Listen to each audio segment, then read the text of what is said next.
Good evening, boaters. Keith McGowan here. I am the Outboard Dad, here to help you have a better boating experience.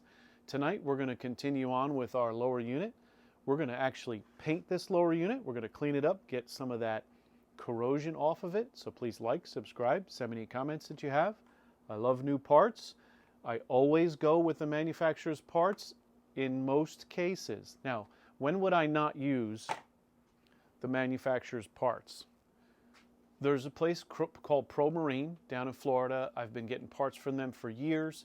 They are the only aftermarket company that I trust. I've used some Sierra water pumps and such like that. But when I'm working on a motor for someone, if it's my own, I'll experiment a little bit because I'll pull the lower unit off after 2 uses and check the water pump. I don't care. I'm a mechanic. I'll take it apart 20 different times. Doesn't matter to me. And I want to know what the reliability is and how well made it is. So I don't mess around most times when I go with this unless it's something I've used and trusted on my own in the past. I'm going to talk a little bit about my used outboard motor buying guide, soon to be on Amazon. Hopefully by the end of this week. I really hope it is. I finally have it formatted properly.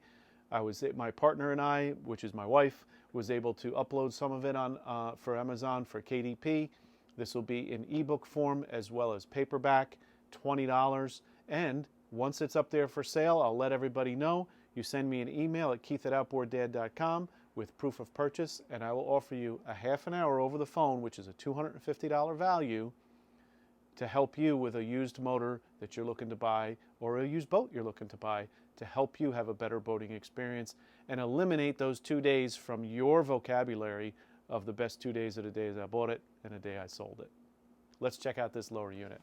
If you remember, we had our old water pump, right? You can see how it's worn out, just mostly from sitting. So we have our new water pump impeller. The housing and everything was in great condition, so we're just going to reassemble that.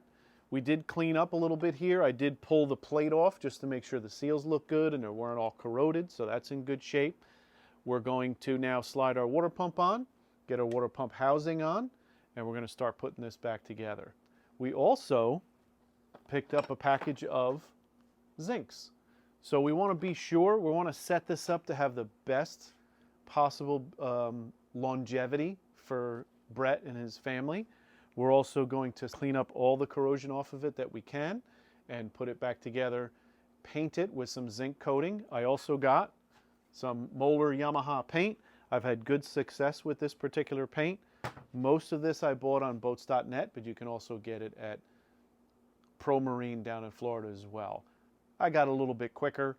A couple of things. Actually, the Moeller paint I got on Amazon because I found that and got it a little bit quicker. I don't know why I wanted it quicker because I got all this work to do anyway, but let's start with the water pump.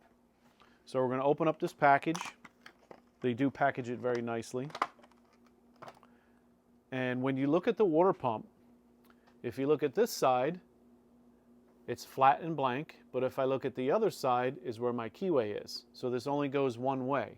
So what I like to do is I will hold it by the keyway so I know where my keyway is lined up here and slide it down into place. Just thinking before I do that, since I removed this plate, the gasket didn't get ruined, I'm going to put a little gasket sealer on there and then we'll put it back together. So we have to remove our keyway in order to get the plate off. So I want to make sure we don't lose our keyway.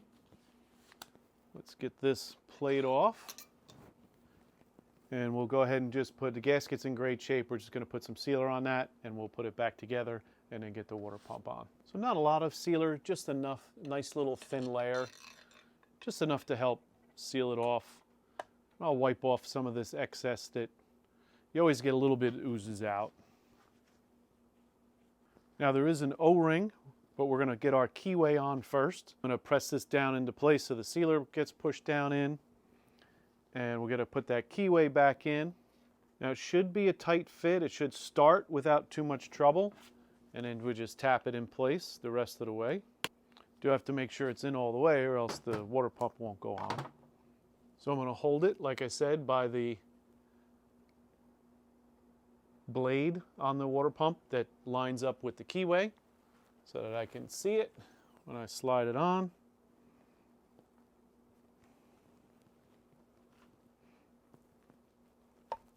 And there we go. Now I'm going to take my water pump housing here. The O-ring is in great shape, but I'm going to put a little bit of that sealer around this O-ring as well. So what I'm doing now is a little bit of WD-40, just so I can turn the drive shaft, or the drive shaft, and get this located properly. With our water pump, we want to turn it clockwise. Then we can go ahead and install the bolts. Now there was a little rust on top of the bolts, so I'm going to go ahead over to the wire wheel and clean this up a little bit, and then I'm going to get some grease on here so that make sure it's easier to come off next time it needs to be done for Brett and his family. So I mainly want to make sure I grease up these threads. These bolts came out without any problem. I want to make sure the threads, and I like to kind of cover the whole bolt with just a thin layer. I'm not looking to get it all gooped up in there. I just want to get a thin layer on that. Again, this is for longevity, so that the next time this needs to come out, they don't get corroded up and they come out a lot easier for the next maintenance. I did not put any in the holes first because I don't want it to ooze out around where our gasket sealer is. Again, that's a personal preference. You can do that if you so choose. So we'll grease the rest of these bolts up, get it in here, and get it tightened down. The housing itself actually does look newer, so I agree when he said it was 2 years ago that he replaced the water pump and thermostats. Typically a marina will do the housing and everything, they won't just do an impeller. They make a few more bucks that way, plus it's a little more insurance for them to be sure everything goes properly. Now I like to kind of hand tighten at the end. I do like the automatic because it's faster, but I also like to make sure they're the right torque as per my wrist. So now that that's all set, we're going to spin this, make sure it's not binding up. Works great. Now we really need to clean this up. There are some zincs. Let's take a look at those zincs and see how they're going to go on.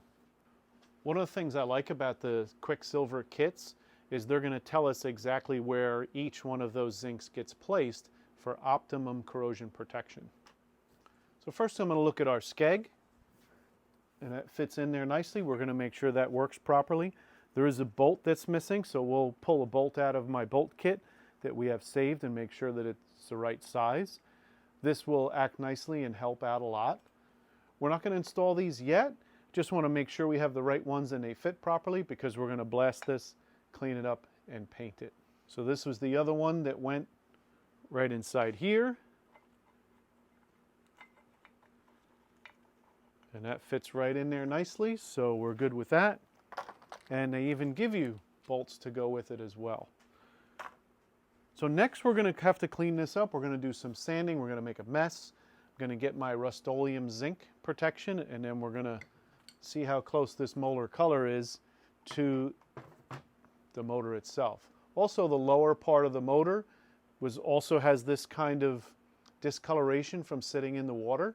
So we're going to clean that up and paint it as well. So this will look pretty close to a nice, fresh new motor. So we're going to continue on with this. We're pretty much done with our lower unit other than cleaning it up and painting it. We're going to get this back on the motor with the zincs once we get it painted up. And then we're going to take it outside and fire it up and hear it roar. So that's always the fun part. I always love doing that. So we'll continue on with the next video with this. And we'll also continue on with the other V4 Evinrude that we started before we got this going. It's raining right now, so I'm hoping in the next couple days it'll be nice enough for it to get outside and do a little painting. Then we'll bring it in, let it dry in the warmth. So please like, subscribe, send me any comments that you have, and we hope to see you soon. Have a great day.